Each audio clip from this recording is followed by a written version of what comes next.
동서남북 아니 왜 길 한복판에서 갑자기 동서남북을 외치고 있냐고요? 네, 제가 바로 나와 있는 이곳이요, 동서남북을 잇는 곳, 서울의 중심 바로 종로인데요. 이 종로하면요, 전통과 현대의 공존이 그 어떤 것보다 잘 어우러지는 곳이잖아요. 여러분, 오늘 기대하셔도 좋습니다. 오늘 종로 속에요, 이 콕콕 숨어있는 관광지들을 구석구석 보석같이 찾아서 가볼게요.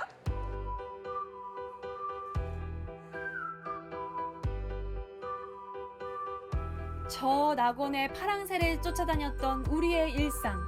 아주 잠깐이라도 숨 쉴 틈이 필요하지 않을까? 스스로의 마음을 토닥여주는 순간이 필요하지 않을까 생각해봅니다. 지금까지 잘 달려왔고, 잘 견뎌왔고, 잘 버텼다 내 인생! 자동차에 연료를 넣어주듯 앞으로의 미래를 위해 다시 달릴 힘을 주는 오롯이 나만을 위한 시간들. 소소한 나들이에서 훌쩍 떠나는 장거리 여행까지 모든 여행의 안성맞춤 여행 코스를 발굴하는 방방곡곡 나들이가 다시 돌아왔습니다. 여러분, 이 시간 기대하세요.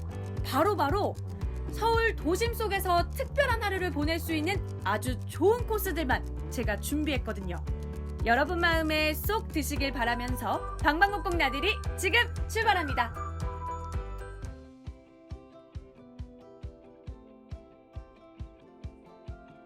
서울 종로에 자리 잡은 박물관은요, 다양한 테마 전시를 통해 조선시대 일상을 들여다볼 수 있는 곳입니다.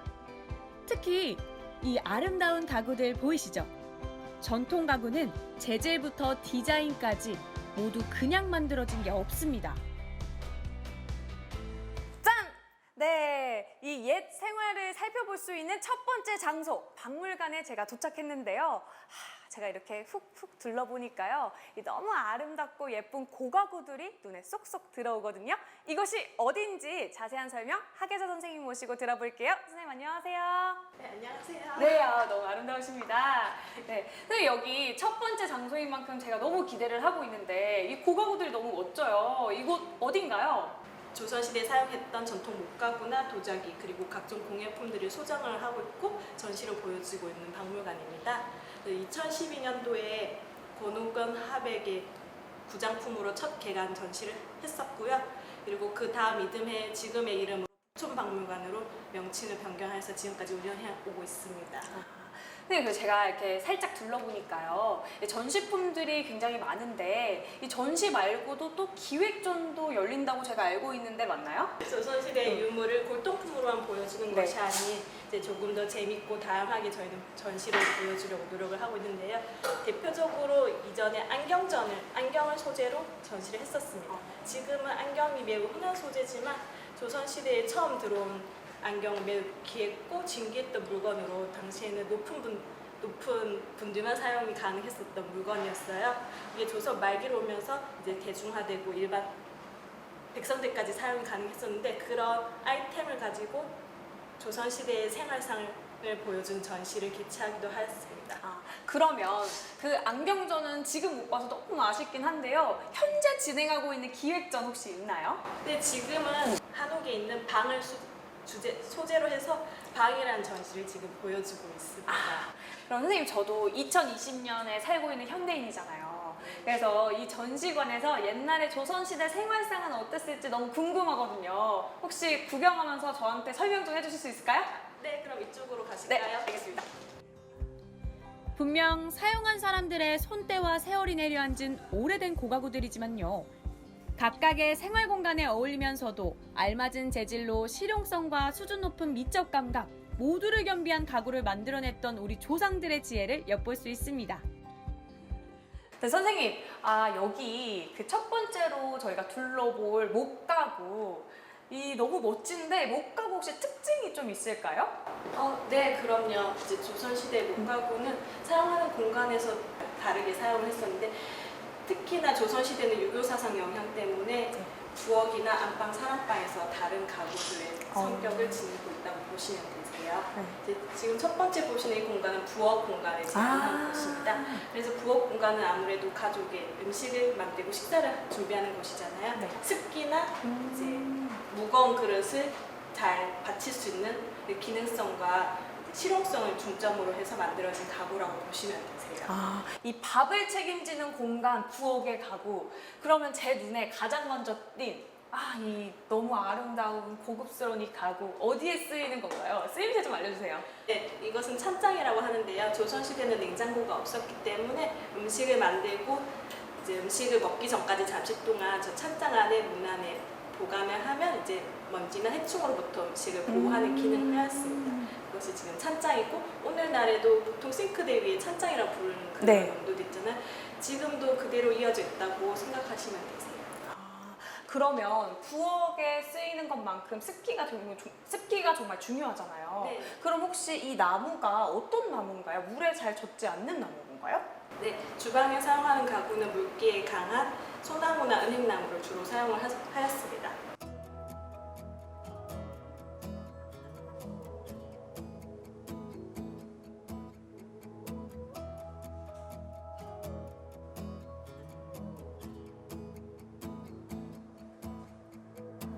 Take me where your river flows. 선생님, 저희 부엌을 지나서 이제 안방으로 왔어요. 이거 안방 가구 같은데 딱 보면 장롱 같기도 하고 이 가구의 쓰임은 어떻게 되는 건가요? 네, 지금 오늘날에는 장롱이라고 얘기를 하지요. 하지만 조선시대는 장과 농이 확실하게 분리가 되었습니다. 딱 측면에 보시면 가장 먼저 아실 수 있는데요.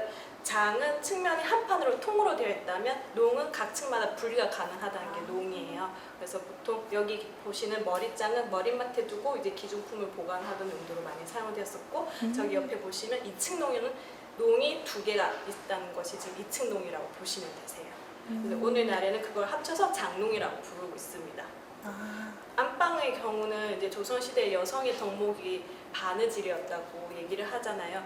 남성의 친구가 문방사오가 있었다면 여성의 친구는 규중치루라고도 얘기를 하죠. 그래서 반칙꼬리가 대표적으로 여기 있고 사계절 변화하는 계절에 맞춰서 많은 의복이나 솜 등을 이제 안방에서 보관을 했었기 때문에 수납 공간이 많다는 게 안방의 특징입니다. 그럼 선생님, 저 장과 농의 쓰임새가 다르잖아요. 혹시 이 문갑은 언제 어떻게 쓰였던 건가요? 서신과 같은 귀중품을 보관을 하거나 위에 이제 물건을 진열해 놓는 용도로 많이 사용되었었는데요. 낮은 층고의 한옥의 공간을 넓게 보이는 역할을 했었고 또 물건들을 수납하고 정리할 수 있는 다목적 용도로 사랑받았던 가구 중에 하나입니다.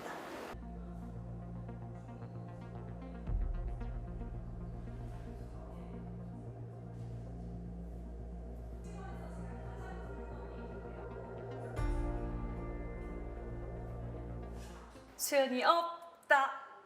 이렇게 제가 얼굴 반만 열고 닫았잖아요. 왜 이유가 그러냐면은 선생님, 제가 반다지를 봤어요. 이 반만 열고 닫는다고 해서 반다지 맞죠? 네, 맞습니다. 선생님 어떻게 하세요? 제가 지식이 많은 리포터잖아요. 근데 이 반다지의 정확한 쓰임이나 이런 부분은 잘 모르겠어요. 설명 좀 해주실 수 있을까요? 네, 반다지도 조금 전에 설명드린 것처럼 장과 농처럼 같은 수납 공간으로 이제 조선시대에 많이 사용되었던 가구 중에 하나인데요. 특히 반다지는 지금 보시는 것처럼 이제 앞면을 연다고 해서 또 앞다지라고도 불리는 가구입니다. 특히나 이 안에는 책이나 그릇, 이제 각종 생활용품 보관이 가능했고 동시에 위에 천판 위에 물건을 올려놓을 수 있었어요. 그래서 이부자리나 이런 생활 물건들을 올려놓으면서 다목적 수납 가구로 많이 사용되었기 때문에 특히 일반 백성들 사이에서는 혼수품으로 가져가기도 했던 대표적인 수납 가구 중에 하나입니다. 고가구들을 깔끔한 현대적 전시관을 배경으로 놓아도 정말 잘 어울리죠. 이처럼 어느 공간과도 어우러지는 아름다움을 겸비한 게 고가구들이 가진 독보적인 특징 아닐까 생각해봅니다. 매우 특별한 가구들, 더 살펴볼까요? 선생님, 이 전시관에서 제가 가장 궁금한 게 있는데요. 이름도 생소해요. 능화판? 이게 뭔가요? 이 능화판은 이제 오늘은 책 표지판이라고도 얘기를 하고 있는데요. 이제 능화판 위에다가 이제 한지를 올려놓고 기름 이제 초로 열심히 문지면 그 한지가 기름종이가 되겠죠. 네. 한지는 물과 불에 약하지만 그 기름종이는 물과 불에도 강한 성격을 가지게 되고 그 한지에 지금 능화판에 보시는 문양처럼 만자문 바탕에 북한문이랑 나비 문양이 새겨지게 되어 있어요. 조선시대 때 매우 귀했던 책을 오랫동안 사용할 수 있게 되는 것이 특징입니다.